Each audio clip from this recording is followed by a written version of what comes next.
आणि माते जाणणे नेणणे, ते भूतांच्या दैवांचे करणे, म्हणून भूती भावांचे होणे विषम पडे। और मुझे जानना अथवा न जानना उन भूतों के दैव के फल के अनुसार होता है। इसलिए भूतों में जो भावों का, मानसिक प्रेरणाओं का अस्तित्व होता है, उसमें विषमता आती है। या परी माझ्या भावी हे जीवसृष्टी आघवी, गुंतली असे जाणावी पांडुकुमारा। हे अर्जुन, इस प्रकार यह समस्त जीव सृष्टि मेरे भावों में उलझ गई है, ऐसा समझो। आता ये सृष्टीचे पालक, जे या आदीन वर्तती लोक, ते 11 भाव आणिक सांगैन तुझ। अब जो इस सृष्टि का पालन करने वाले हैं, जिनके अधीन रहकर लोग व्यवहार करते हैं, वे और 11 भाव हैं, उनका वर्णन मैं तुम्हें सुनाऊंगा। महर्षयः सप्तपूर्वे चत्वारो मनवस्तथा, मद्भावा मानसा जाता, येषां लोक इमाः प्रजाः। 7 महर्षि और उनसे भी पहले होने वाले 4 सनकादि तथा 14 मनु, ये सब के सब मेरे मन से पैदा हुए हैं और मुझ में भाव, श्रद्धा, भक्ति रखने वाले हैं, जिनकी संसार में यह संपूर्ण प्रजा है।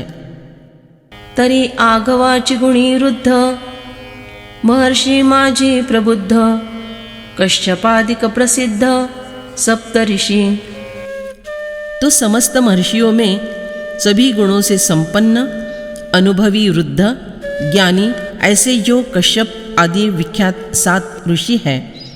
आणि कही सांगिजतील, जे 14 आतु मुदल, स्वयंभू मुख्य वडील 4 मनु। 14 मनुओं में जो स्वयंभू आदि 4 मुख्य बड़े मनु हैं, और उनका भी वर्णन किया जाएगा।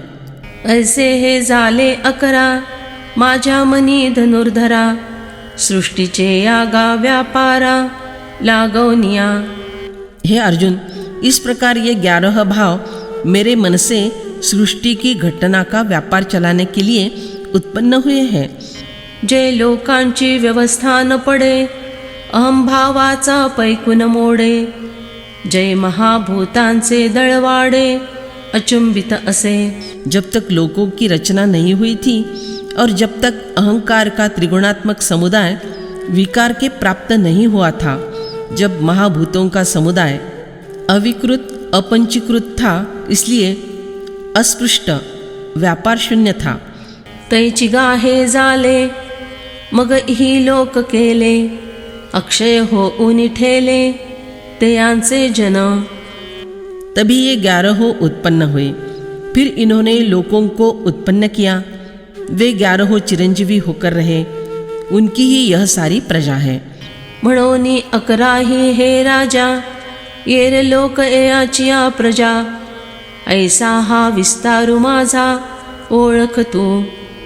इसलिए ये 11 राजा है, शेष समस्त संसार इनकी प्रजा है। इस प्रकार यह सारा जगत मेरा ही विस्तार है, यह बात तुम ध्यान में रखो। पाहे पा आरंभी बीज एकले, तेज विरूढले या बूढ झाले, मग बुढी कोंभ निघाले खांदियांचे। देखो, आरंभ में एक ही बीज था, बीज में से अंकुर निकलने पर तला तैयार हुआ, फिर उससे शाखाओं में अंकुर निकले।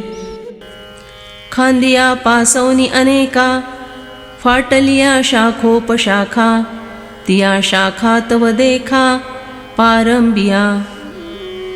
उन शाखाओं से अनेक शाखाएं और प्रशाखाएं निकली, फिर देखो उन शाखाओं में से बरोह निकलती है।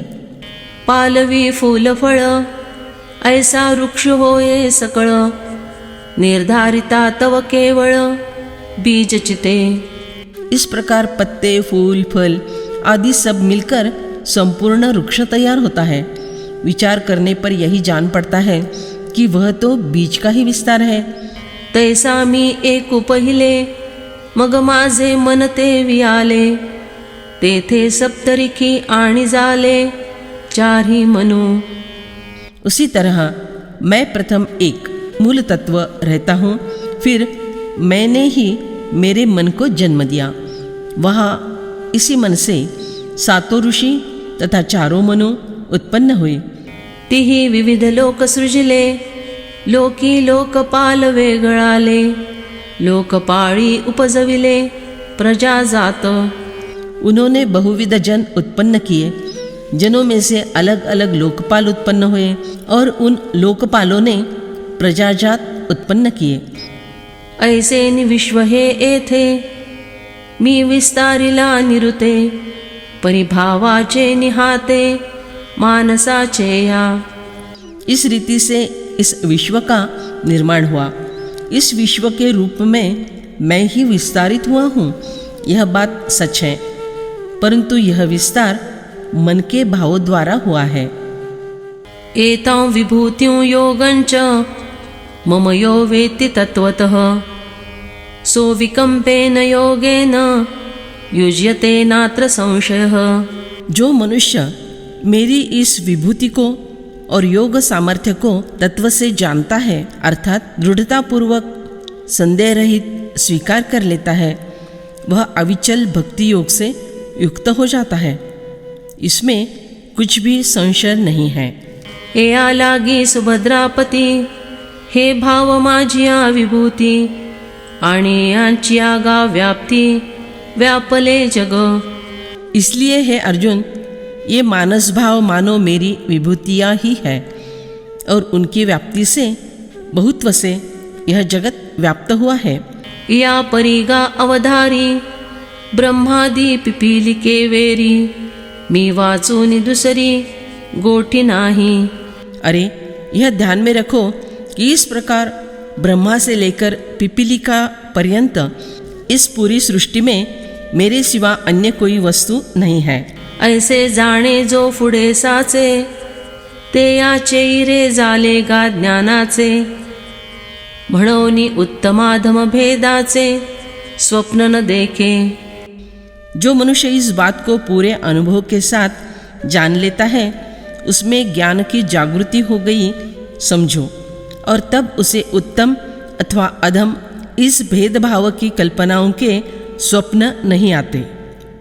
मी माझिया विभूती, विभूती वेष्टलिया व्यक्ती, हे आघवे योग प्रतीति एकची मानी।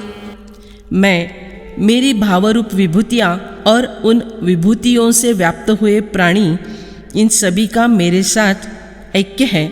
इस अनुभव से वह मनुष्य इन सबको मद्रूप ही मानता है। म्हणोनी निशंकपणे योगे, मजमीनला मनाचे नि आंगे, एत संशयो करणे न लगे त्रिशुद्धि जाण। भिन्न वस्तुत्व की शंका पूर्णतया नष्ट हो गई। इसलिए वह मनुष्य निसंशयता से अद्वैत दृष्टि योग से मन के द्वारा मेरे साथ मिलकर समरस हो जाता है। यह बात 3 बार अर्थात निश्चित सत्य है, ऐसा समझो। इसमें संशय करने की कोई बात नहीं है। काजे ऐसिया रीति किरीटी, माते भजे जो अभेदा दिठी, ते या भजनाची नाटी मीची लाभे।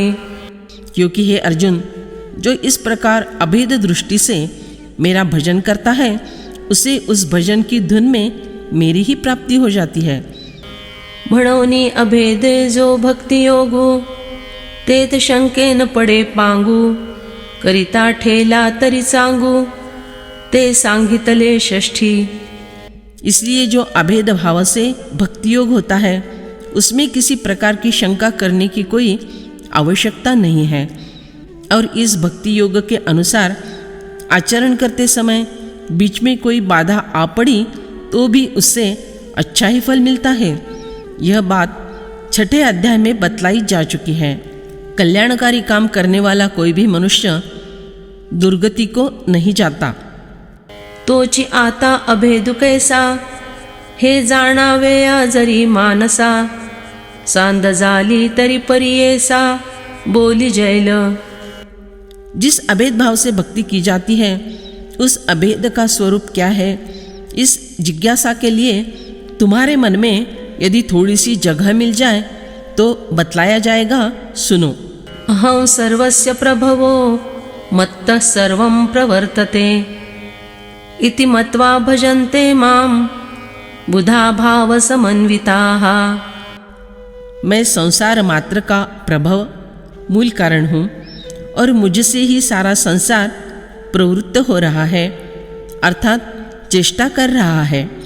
ऐसा मानकर मुझ में ही श्रद्धा प्रेम रखते हुए बुद्धिमान भक्त मेरा ही भजन करते हैं, सब प्रकार से मेरे ही शरण होते हैं। तरी मीची ऐकुया सर्वा जगा जन्मभूमी पांडवा आणि मजची पासवनी आघवा निर्वाहो येयाचा। तो अर्जुन, इस सारे संसार का उत्पत्ति स्थान एक मैं ही हूँ और इस सारे संसार की स्थिति मुझसे ही रहती है। कल्लोळ माळा अनेगा ते या जन्म जळी पैगा आणि जळची आश्रो तरंगा जीवन ही जळ। अरे देखो, लहरों की अनेक पंक्तियों का जन्म जल में ही होता है, उन लहरों का आश्रय जल ही होता है, उनका अस्तित्व भी जल पर निर्भर होता है। ऐसे आघवा चिठाई ते जळची जे विपाही तेवी मी वाचूनी नाही विश्वी ये। इस प्रकार जैसे सब स्थितियों में उन लहरों के लिए एक जल का ही आधार है, वैसे ही इस विश्व में मेरे सिवा दूसरी कोई वस्तु नहीं है, यह बात तुम जान लो। ऐसे या मानूनी माते जे भजती भले तेथे परिसाचो कारे उदिते प्रेम भावे। जो भक्त मेरे इस विश्वव्यापक स्वरूप को जानकर चाहे किसी भी स्थान पर रहकर मेरा भजन करे, परंतु उनका वह भजन निर्दम्भता से और उदित हुए प्रेम भाव से किया हुआ होता है। परिदेशु काळ वर्तमान अवघे मजसी करूनी अभिन्न जैसा वायु होऊनी गगन गगनी विचरे। जिस प्रकार वायु आकाश रूप होकर आकाश में संचार करती है, उसी प्रकार वे भक्त देश काल और वर्तमान आदि सब को मुझसे अभिन्न मानकर मेरा भजन करते हैं। ऐसे निजे निज ज्ञानी विचरती त्रिभुवनी जगद्रूपामनी साटवनी माते। इस प्रकार के अभेद भाव से किए हुए भजन के द्वारा जो आत्मज्ञानी हो गए, वे मुझ विश्व रूप को मन में रखकर तीनों भुवनों में संचार करते हैं। मग जे जे भेटे भूत ते ते मानी भगवंत हा भक्ति योगु निश्चित जाण माझा। फिर जो प्राणी मिल जाता है वह प्राणी भगवान ही है, ऐसे वह भक्त मानता है और यही मेरा भक्ति योग है, ऐसा तुम निश्चित समझो। मच्चित्ता मद्गत प्राणा बोधयन्तः परस्परं कथयन्तश्च मां नित्यं तुष्यन्ति च रमन्ति च। मुझ में चित्त वाले, मुझ में प्राणों को अर्पण करने वाले भक्तजन आपस में मेरे गुण प्रभाव आदि को जनाते हुए और उनका कथन करते हुए नित्य निरंतर संतुष्ट रहते हैं और मुझ में ही प्रेम करते हैं।